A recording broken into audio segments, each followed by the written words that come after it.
আসসালামু আলাইকুম রহমতুল্লাহ বারকাতুহু। সম্মানিত ভাই বোনেরা, আশা করি সবাই ভালো আছেন আল্লাহর রহমতে। আমরাও আলহামদুলিল্লাহ we are about to finish 2025। আমাদের এখানে আজকে সকাল 2025 সালের শেষ দিন 31শে ডিসেম্বর। আর বাংলাদেশে আপনাদের রাত। আপনারা তো কিছুক্ষণ পরেই একটা নতুন আহ, বছরে চলে যাবেন। এই সময়টা আল্লাহ সুবহানাহু ওয়া তাআলা সৃষ্টি করেছেন এবং এটা আমাদের জন্য প্রযোজ্য। আমরা যারা প্রাণী আছি, আল্লাহর সৃষ্টি, তাদের জন্য প্রযোজ্য। আল্লাহর কাছে এটা প্রযোজ্য না, বিকজ আল্লাহ অলওয়েজ হাজির নাজির, সবসময় উনি আমাদের শুরু এন্ড এভরিথিং ওনার একদম সম্মুখে আছে।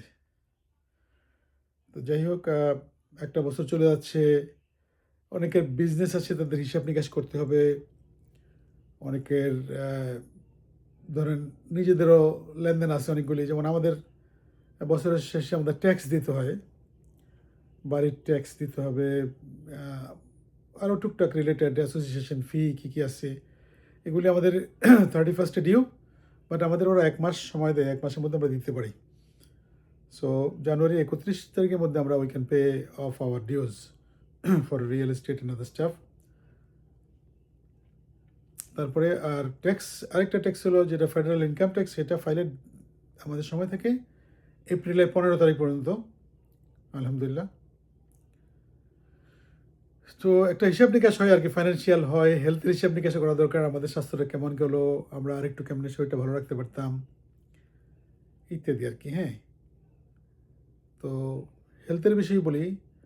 একটা মানুষের হেলথ আছে, আমাদের আমাদের দুইটা হেলথ, দুইটা বা ততোধিক, একটা থার্ড ডাইমেনশন জানি না। একটা হলো আপনার শারীরিক সুস্থতা, আর একটা মানসিক সুস্থতা। হ্যাঁ, এবং মানসিক সুস্থতার মধ্যে অনেক কিছু রিলেটেড। শারীরিক অসুস্থতারাও মানসিকভাবে অসুস্থ করায়, ফাইন্যান্সিয়াল অসুস্থতা মানসিকভাবে অসুস্থ করায়, স্পিরিচুয়াল ড্রব্যাক থাকলে মানসিকভাবে অসুস্থ হয় মানুষ। তো আমরা আসলে মানসিক সুস্থতার পিছনে দৌড়াই এবং অনেক সময় বুঝি না যে আসলে কোথায় আমরা সত্যিকার শান্তি পাবো, এটা আর কি। হ্যাঁ, সুখ আমরা পাইতে পারি টাকা পয়সা দিয়ে, ভালো খাবার দাবার খাইলাম, ভালো বিছানায় ঘুমাইলাম, ভালো গাড়ি চললাম, ভালো বাড়িতে রইলাম, এটা মনে করেন সুখ। আর শান্তি যেটা, সেটা অন্তরের মধ্যে আসে। এটা অনেক সময় আসে না আপনার, মনে করেন ভালোবাসাহীন সুখ। আপনার সমস্ত কিছু আছে, আছে না, কিন্তু ইউ ডোন্ট হ্যাভ এনি লাভ। আপনাকে ভালোবাসে না কেউ। তো এটার মধ্যে তো শান্তি পাবেন আপনি? আমার মনে হয় না। আপনি বিল গেটসের মতো পয়সা নিয়ে বসে দেখেন না, কেউ আপনাকে লাভ করলো না। বা ডোনাল্ড ট্রাম্প বিরাট পয়সাওয়ালা, তাকেও লাভ করলো না। করে কেউ কেউ করে অবশ্যই, আমরা হয়তো করি না।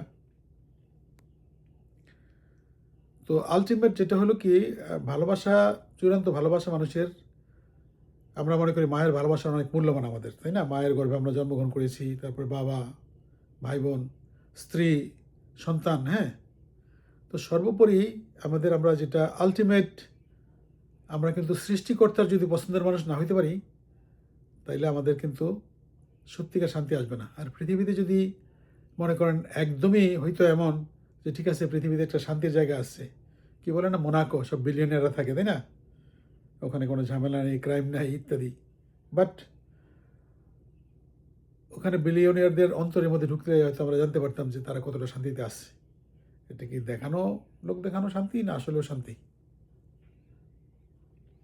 আর অনেক ক্ষেত্রে আপনার, আমি একটা জিনিস বলি, অনেক সময় আলোচনা করি, বন্ধু বান্ধবের সাথে আলোচনা করি, এখানেও হয়তো করেছি কারোর সাথে, যে মানুষের সফলতা, হ্যাঁ সফলতা, সফল যেমন অনেক কান্ট্রি সফল, অনেক সমাজ সফল, অনেক দেশ সফল, কী বলবো, অনেক ব্যক্তি সফল, কিন্তু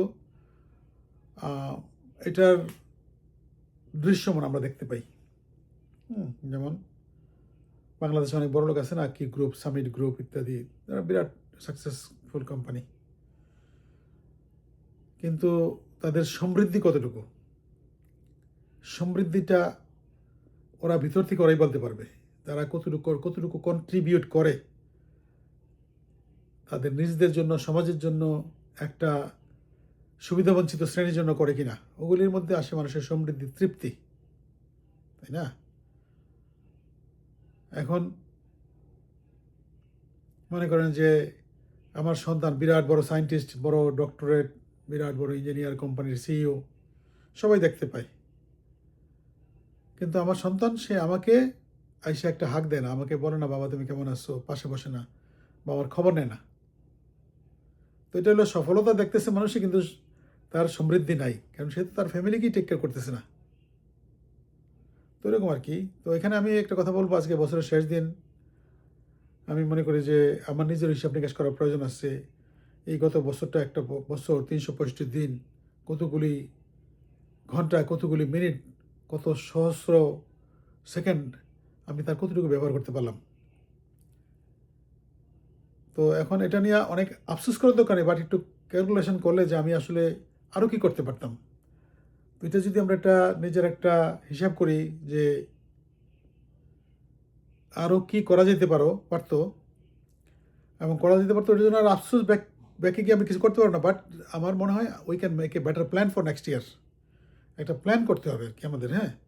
প্ল্যানটা আছে না, যে আমি মনে করি আমার ক্ষেত্রে এই প্ল্যানটা, যে আমাকে আরেকটু আল্লাহ তাআলার কাছাকাছি যেতে হবে, আরেকটু নবী সাল্লাল্লাহু আলাইহি ওয়াসাল্লামের দেখানো পথে সঠিকভাবে চলতে হবে, যেটা হয়তো আমি এই বছরটাতে, বিগত বছরটাতে পুরোপুরি করতে পারিনি।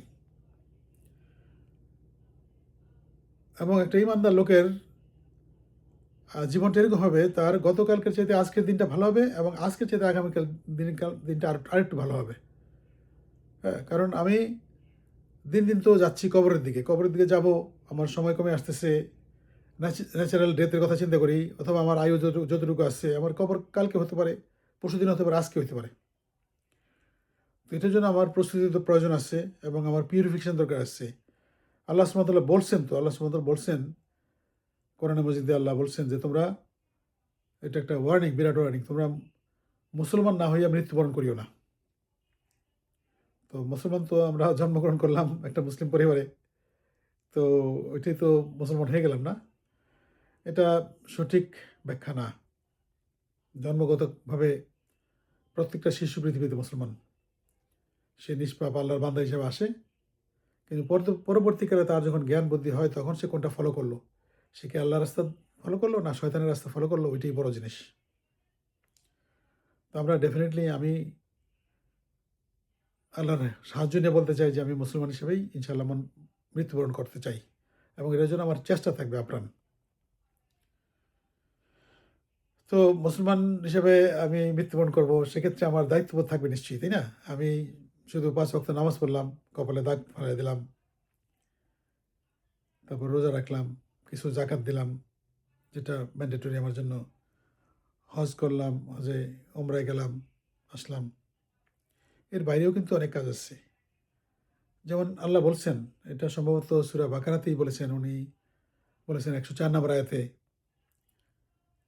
যে প্রত্যেকটা সমাজের মধ্যে কিছু লোক থাকতে হবে, কিছু লোক থাকবে যারা মানুষকে সৎ কাজে উৎসাহিত করবে এবং খারাপ কাজ থেকে বিরত রাখবে। হ্যাঁ, প্রত্যেক সমাজের মধ্যে এটা একটা গুড মুসলিমের সাইন, যে সে, আরবি আয়াতটা আমার ঠিক মনে আসতেছে না, আমি দেখে দেখে পড়তে পারতাম হয়তো, না বলি। বাংলাতে বলছেন যে প্রত্যেকটা সমাজে কিছু লোক থাকবে যারা অন্যদেরকে সৎ কাজে উৎসাহিত করবে, ভালো কাজে উৎসাহিত করবে এবং মন্দ কাজ থেকে তাদেরকে বিরত থাকতে বলবে আর কি, বিরত রাখার চেষ্টা করবে। তো এইটা একটা ডিউটি একটা মুসলমানের, একটা ভালো মানুষের, যে আমরা একটা ভালো কাজে আমরা উৎসাহ দেব অন্যদেরকে। হ্যাঁ, আমি চেষ্টা করি আলহামদুলিল্লাহ রাব্বিল আলামিন, আমি কতটুকু পারি, আমার দক্ষতা কতটুকু আমি জানি না, বাট আমি বলি যে ভালো কাজে উৎসাহ দেওয়া হোক। আমি দেই সবসময়, আমি চেষ্টা করি, এবং যে কোনো একটা ভালো কাজ আমি যদি পাই, সেটাকে আমি মানুষকে আরও আইনে অংশীদার করাই। সেটা হোক একটা বিজনেস, একটা কল্যাণমূলক কাজ, চ্যারিটি, বা একটা আছে না, যে কোনো একটা স্টেপ নিলাম, এটা ওয়েলফেয়ার স্টেপ নিলাম, আমি অন্যদেরকে ইনভাইট করি যে আসো তোমরা পার্টিসিপেট করতে পারো বা এটা করো, এটা বেটার জিনিস, এটা তোমার আমলে ভালো কাজ দিবে এবং সমাজ উপকৃত হবে, পরিবারের উপকৃত হবে।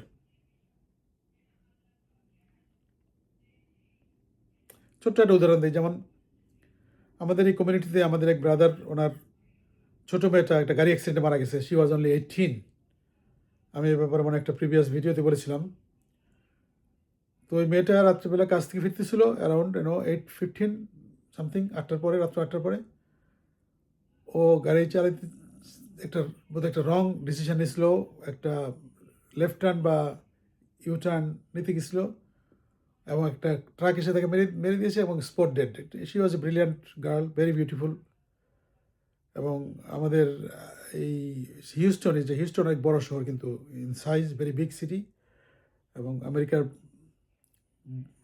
জনসংখ্যা বল শহরের মধ্যে চারটার মধ্যে একটা। আর সাইজে মানে অনেক বড় সাইজে। Houston size is by far bigger than New York or any other bigger city. তো যাই হোক, আমরা ওখানে পরিবারের সাথে আমরা ছিলাম বেশ কিছু সময়। আমরা দাফন কাফনে ছিলাম, জানাজাতে ছিলাম। তো ওখান থেকে ফিরে আসার পরে আমি চিন্তা করলাম যে মেয়েটা 18 বছর, টিনেজার। আমি এসে আমার কমিউনিটির যত ফাদার মাদার আছে সবাইকে আমি টেক্সট করলাম যে তোমরা তোমাদের বাচ্চারা যারা গাড়ি চালায়, টিনেজার, নামও মেনশন করে দিয়েছি আমি, ওদেরকে একটু কেয়ারফুল থাকতে বলো। আর আমি মনে করি ওদের একটা ডিফেন্সিভ ড্রাইভিং কোর্স করাও, যদি ওদের করা আছে আবারও করাও। কারণ এখানে ডিফেন্সিভ ড্রাইভিং কোর্সটা করলে সচেতনতা বাড়ে। আমি নিজেও যতবার করেছি আমি উপকৃত হয়েছি, যে অনেক ক্ষেত্রে অনেক কিছু ম্যানেজমেন্ট করতে, মানে ড্রাইভিং ডিসিশন নিতে সাহায্য করে এই কোর্সগুলি। তো আমি মনে করি যে এটা একটা ভালো কাজে উৎসাহ দেওয়া। তো এরকম অন্যান্য অনেক কাজ আছে, এগুলো আমি শেয়ার করতে চাই না। আমরা চলে যাই আমাদের বাংলাদেশে। বাংলাদেশে সমাজের মধ্যে কিছু ভালো লোক অবশ্যই আছে, নাইলে সমাজ তো চলতো না। এবং আমি মনে করি যে ভালো লোকের সংখ্যা হয়তো বেশি, এবং ভালো লোকের মধ্যে কিছু লোক আছে তারা আসলে ভালো নামে, তারা কিন্তু কাজে না। কারণ একটা সমাজে যদি অরাজকতা হয়, তার জন্য বেশিরভাগ দায়ী হলো কি ওই সমস্ত ভদ্রলোক যারা নিশ্চুপ থাকে, এটা নিয়ে কথা বলে না। তারা কথা বলবেই না, তারা বুঝে সাফার করতেছে, তারপরে সহ্য করবে, এটা থাক, আরেক বুঝছি কি আমি যাব না, আমি কেন প্রতিবাদ করবো, থাক, দেখা যাক কী হবে একটা কিছু। This people, they are the one who welcomes all the corruptions. আমি একটা অফিসে গেলাম, আমি আস্তে করে আমার কাজটা করে নিলাম, ঠিক আছে আমার 500 টাকা গেল, থাক, আমার সময় বাঁচত তো। কিন্তু উনি প্রতিবাদ করলো না, এই ঘুষটাকে এনকারেজ করলো। একটা কথা, একটা কবিতায় আছে না, অন্যায় যে করে আর অন্যায় যে সহে, তব ঘৃণা তারে যেন তৃণ সমদহে। অন্যায় করা এবং অন্যায় সহ্য করা অলমোস্ট সিমিলার থিং। তো ওই যে বললাম, একটা ভালো মুসলমান, এটা আল্লাহর দৃষ্টিতে আল্লাহ বলছে সমাজে কিছু আমার বান্দারা থাকবে যারা ভালো কাজ করতে উৎসাহিত করবে এবং খারাপ কাজ থেকে মানুষকে বিরত করবে। তো এটা একটা আল্লাহর প্রিয় বান্দাদের নমুনা। তা আমি আপনি কি এটুকু করি? আমরা কি বলি কাউকে যে ভাই আপনি এই কাজটা অন্যায় করছেন, এটা তো করা ঠিক হয়নি? হ্যাঁ, আমরা কি সম্মিলিত কণ্ঠস্বরের মধ্যে যাই যে এটা ঠিক না, এটা তো অন্যায় হইতেছে, তাই না? যেমন একটা বিগত সরকারের সময় একটা হরিণ লুট চলতেছিল দেশের মধ্যে, আমরা অনেকেই প্রতিবাদ করি নাই, কিন্তু একটা সময় আল্লাহর রহমতে দেখেন কিছু, এই যে আমাদের সন্তানের বয়সী ওরা লিডিং দিছে, তারপর আসছে, বুড়া জোয়ান সবাই আসছে। আমি জানি আমার পরিচিত অনেকেই, তারা হয়তো দু একজন ভিডিও দেখতেছে, তারা কিন্তু ঘরের থেকে তারা অনেকে রাস্তায় বেরিয়ে গেছে, দাও নিয়া, বটি দাও বলেন, একটা প্যাকা দাও আছে, দাও নিয়ে বেরিয়ে গেছে। অনেকে আছে ভাত রান্না করে নিয়ে আসছে রাস্তার মধ্যে, পোলাপানের হাতে ধরে খাওয়াইছে, অনেকে পানি নিয়ে আসছে, তাই না? আলহামদুলিল্লাহ, আমরা এখান থেকে আমরা বাংলাদেশে চেষ্টা করেছি কিছু হেল্প করার।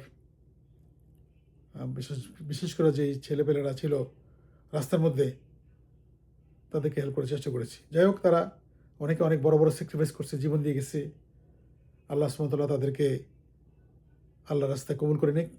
অনেকে অসুস্থ হয়ে গেছে, পঙ্গু হয়ে গেছে, তাদের স্যাক্রিফাইসটাও আল্লাহ সুবহানাহু ওয়া তাআলা গ্রহণ করুক, এবং তাদেরকে আমরা যারা সুস্থ আছি, আমরা যাতে তাদের দিকে খেয়াল দিই, আর্থিকভাবে সহানুভূতির দৃষ্টিতে খোঁজখবর নিয়ে খাবার দিয়ে আসে না, সরকার তো নেবেই, কিন্তু আমরা প্রতিবেশী হিসেবে যারা প্রতিবেশী আছি বা সমাজে আছি, তাদেরও দায়িত্ব আছে একটু। ওদেরকে সম্মানের চোখে দেখা। এই প্রসঙ্গে আমি একটা কথা বলবো, তখন আমি বাংলাদেশে নতুন ইউনিভার্সিটিতে বেরিয়ে পাশ করে আমি একটা চাকরি করি, সরকারি ব্যাংকে কাজ করি। তো তখন তো জানেন একটা সৎভাবে চলতে গেলে তো ওরকম না, আমরা তো এখন যেমন গাড়ি টাড়ি আসতে পারি, অনেক কিছু তখন ছিল না। তো ওই বিআরটিসি বাস না কোন একটা বাস আমার মনে নেই, মতিঝিল থেকে আমি যাব কোথায়, ওরকম ফার্মগেট বা জিগাতলা বা মহাখালী, আমার ঠিক মনে নেই। তখন একটা লোক, একটু পঙ্গু টাইপের লোক আর কি, হ্যাঁ, ওই লোকটার কাছে ভাড়া নিয়ে বিআরটিসির বাসে সম্ভবত খুব দুর্ব্যবহার করতেছিল কন্ডাক্টর তার সাথে, হ্যাঁ। লোকটা ঠিক কথাটা বুঝাই বলতে পারতেছিল না, তার মানে মুখ দিয়ে কথা ঠিক মতো আসতেছিল না। তো সে ওই বারবার তার একটা ঝুলানো একটা বেজ ঝুলানো ছিল আর কি, হ্যাঁ। বেজের মধ্যে লেখা আছে যুদ্ধাহত মুক্তিযোদ্ধা। সে বাংলাদেশ সরকারের বিমান, ট্রেন, বাস সরকারি মালিকানায় এখানে বিনা ভাড়ায় ভ্রমণ করতে পারবে আর কি, হ্যাঁ। আমার দেখেন আমি এখনও ইমোশনাল হয়ে যাচ্ছি যে এই লোকটা, সে দেশের জন্য তার তখন একটু আধা বয়সী ছিল, যুদ্ধের মনে করেন কত বছর পরে, তখন 12 বছর পর, মুক্তিযুদ্ধের 12 বছর, স্বাধীনতা যুদ্ধের 12 বছর পর মনে হবে তখন, হ্যাঁ, 84, 13 বছর, 13 বছর পর সে পঙ্গু, কিন্তু সে তার কোনো কোথায় একটা মাথায় না গলায় কোথায় গুলি লাগছে, আই ডোন্ট রিমেম্বার, বাট সে একটু প্রতিবন্ধী আর কি, হ্যাঁ, প্রতিবন্ধী, এবং তার গলায় ঝুলানো যে বেজটা ছিল, বেজটার মধ্যে সম্ভবত রাষ্ট্রপতির সিগনেচার ছিল। কিন্তু ওই অশিক্ষিত বা অর্ধশিক্ষিত কন্ডাক্টর, বাসের কন্ডাক্টর সেটার মূল্য বুঝতেছিল না। আমি ওইটা দেখা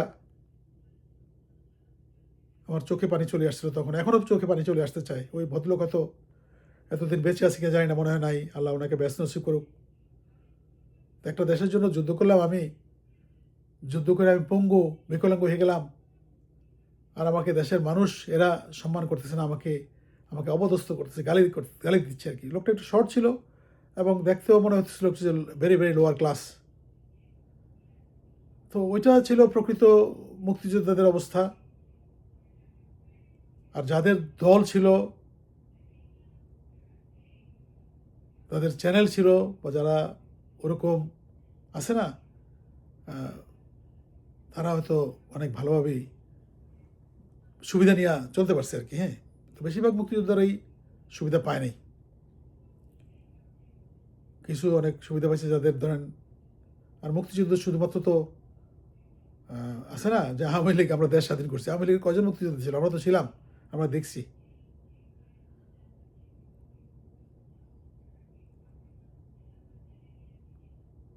তো যাই হোক, যেখানে ছিলাম সেখানে যাই, সমাজের কিছু লোক থাকতে হবে যারা ভালো কাজের প্রতি আহ্বান জানাবে এবং খারাপ কাজ থেকে বিরত রাখার চেষ্টা করবে। এই দায়িত্বটা খুবই আমার কাছে মনে হলো আজকে শেয়ার করি, বছরের শেষ দিন। তো আগামী বছরটা আসেন আমরা মানুষকে ভালো কাজের জন্য উৎসাহ দিই এবং মন্দ কাজ থেকে বিরত রাখার চেষ্টা করি। কোনো একটা অফিসে গেলাম একটা কাজ করতে, তখন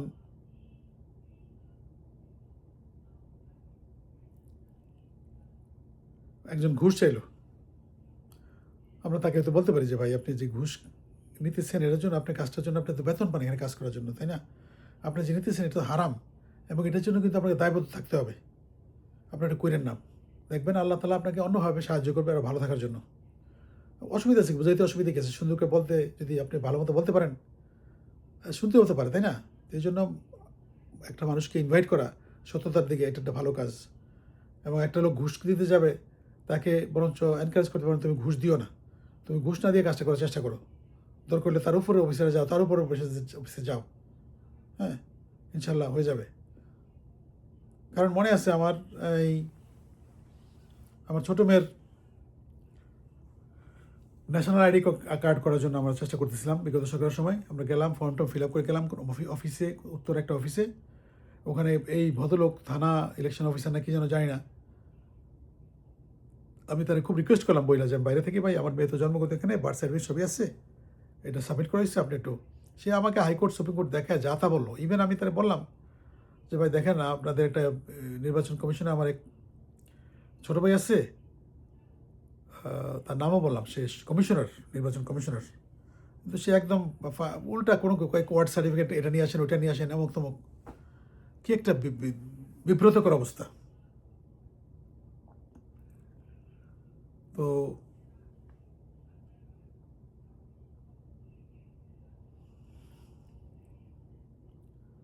এইবার এই গতবার বাংলাদেশে গেলাম যখন, আহ, গত রোজার ঈদের পরে বাংলাদেশে গেলাম ইলেকশন কমিশনে। আমরা কি একটা কাজে গেলাম যেন, আহ, আমাদের কোনো কাজে না, আমার ব্রাদার ইনলোর একটা কাজে মনে গেলাম। তো ওখানে গিয়ে এক মেজর ভদ্রলোক, মেজর জামশেদ নাম, কাজ করতেছিল। খুব ভালো মানুষ, খুবই ভালো মানুষ। আহ, তো তখন আমি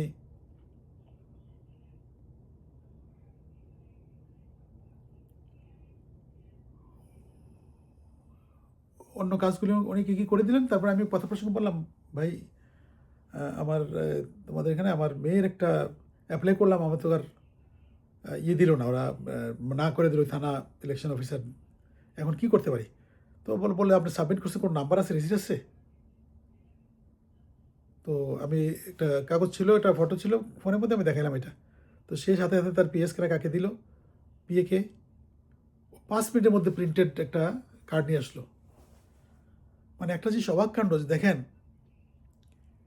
প্রফেসর ইউনূস দায়িত্ব নেওয়ার পর অটোমেটিক এগুলো হয়ে গেছে। আগে যেগুলি লক করে রেখে দিয়েছিল ওরা, অটোমেটিক অ্যাপ্রুভ হয়ে গেছে, অটো অ্যাপ্রুভ।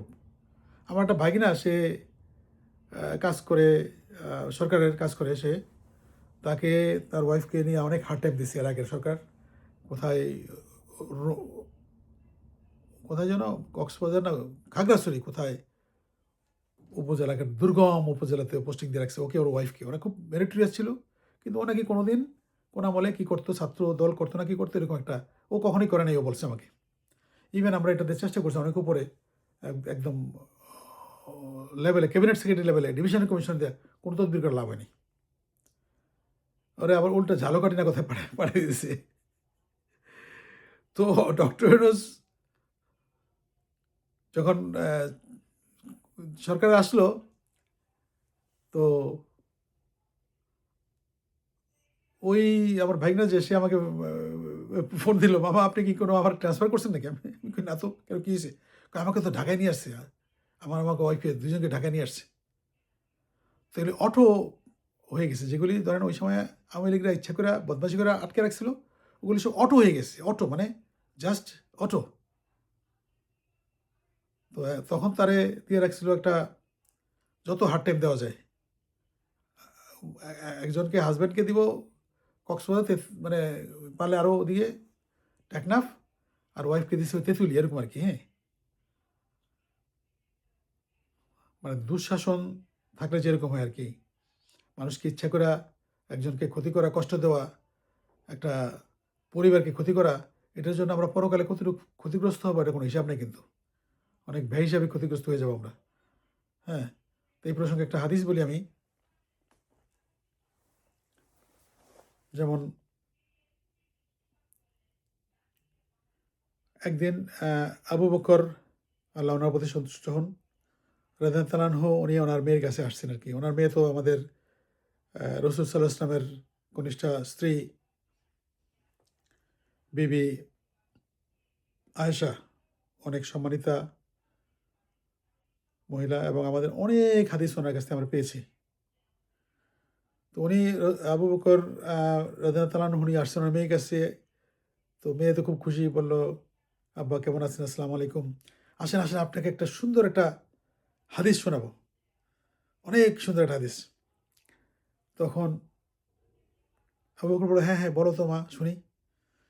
তো উনি বললেন যে রসুল সাল্লাল্লাহু আলাইহি ওয়াসাল্লাম বলেছেন যে বিবদমান, দুইটা ঝগড়া করতেছে বা দুইটা সম্পর্ক খারাপ, দুইজনকে, দুইটা দুইজনের মধ্যে যে সম্প্রীতি স্থাপন করে দেবে, দুইজন বিবাদমান মুসলিমের মধ্যে যে সম্প্রীতি স্থাপন করে দেবে, তার জন্য জান্নাতের দরজা খোলা। যে দুইটা লোক দুইজন মুসলমান একে একজনের শত্রু কোনো একটা কারণে, তাদের মধ্যে যে মিল করায় দেবে, বন্ধুত্ব রিইনস্টেট করায় দেবে, তার জন্য আল্লাহ সুবহানাহু ওয়া তাআলা জান্নাত দেবেন ইনশাআল্লাহ তাআলা। অত্যন্ত ভালো জিনিস। হাদিসটা শুইনা আবু বকর রাদিয়াল্লাহু তাআলা উনি একটু পরে কান্না শুরু করে দিলেন। ওনার চোখ দিয়ে গড়গড়ায় জল পড়তেছে। তখন বলল, "বাবা তুমি মন খারাপ করে কাঁদতেছো কেন? কি হয়েছে? আমি তো এত সুন্দর একটা হাদিস বললাম। কোনো কিছু ভুল হলো নাকি?" তো উনি বলল, "না মা, আমি তো কাঁদতেছি। তো তোমার যে হাদিস বললে এটার কথা চিন্তা করলাম। তো যে ২ জন বিবদমান লোকের মধ্যে সম্পর্ক ঠিক করে দেবে সে জান্নাতে যাবে। আর যে উল্টাটা করবে তাইলে তার কি হবে?" তার মানে হলো কি ২ জনের মধ্যে ২ টা বন্ধুর মধ্যে আমরা যদি ঝগড়া লাগাই দিই কোনো একটা আগুন দিয়া, তাইলে তো জান্নাত যদি হয় এটা উল্টাটা তো জাহান্নামে যাব। তো উনি বলে যে, "দেখো মা, যারা উল্টাটা করবে এবং এইটাই বেশি প্রচলিত।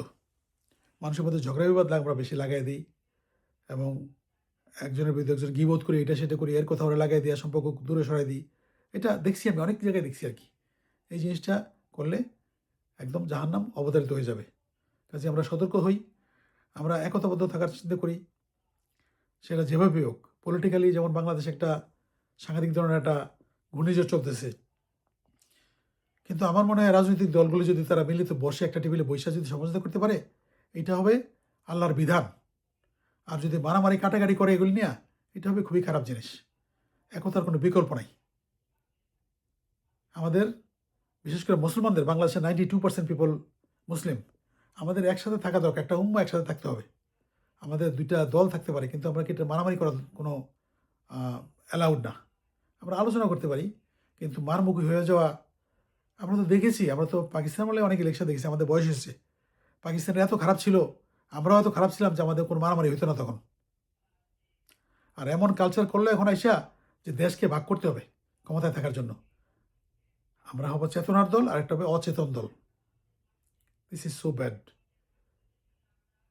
আমাদের দেশের রাজনীতির অনেক ঊর্ধ্বে আল্লাহর আইন। ওইটা আগে মানতে হবে। আপনি যদি মুসলমান হন বা অন্য কোনো ধর্মেরই হন, আপনি দেখেন আপনার ধর্মের মধ্যে ঐক্য নিয়ে কি বলছেন। সৃষ্টিকর্তা ঐক্য নিয়ে কি বলেছেন আপনি ধর্মগ্রন্থ দেখেন। একতা নষ্ট করার যেই পার্টি একতা নষ্ট করবে সমাজের, ওই পার্টি হারাম কাজ করতেছে। আমরা হালালের পথে থাকি, আমরা আল্লাহর পথে থাকি।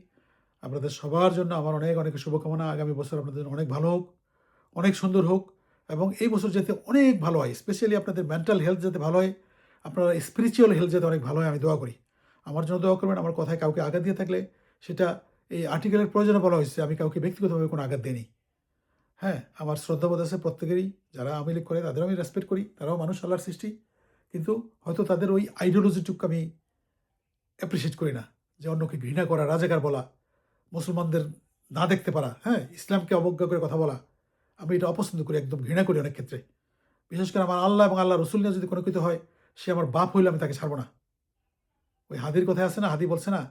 যদি জুলাইয়ের বিরুদ্ধে যায় সে আমার মা হোক, বাপ হোক, ভাই হোক, বোন হোক, সন্তান হোক, আমি কাউকে ছাড়ব না। হাদী চলে গেছে। সে কাউকে ছাড়ে নাই। আল্লাহ তাকে ব্যস্ত নসিব করুক। তার কথা আমার মুখে চলে আসে। অনেক শ্রদ্ধা, অনেক ভালোবাসায়। আল্লাহ সুবহানাহু ওয়া তাআলা তার প্রতি সদয় হোক। আমাদের সবার প্রতি আল্লাহ সদয় হোক। ইনশাআল্লাহ ভালো থাকেন। বারাকাল্লাহু ফিক। আসসালামু আলাইকুম ওয়া রাহমাতুল্লাহ ওয়া বারাকাতুহু। আপনাদের মতামত দিবেন প্লিজ, হ্যাঁ?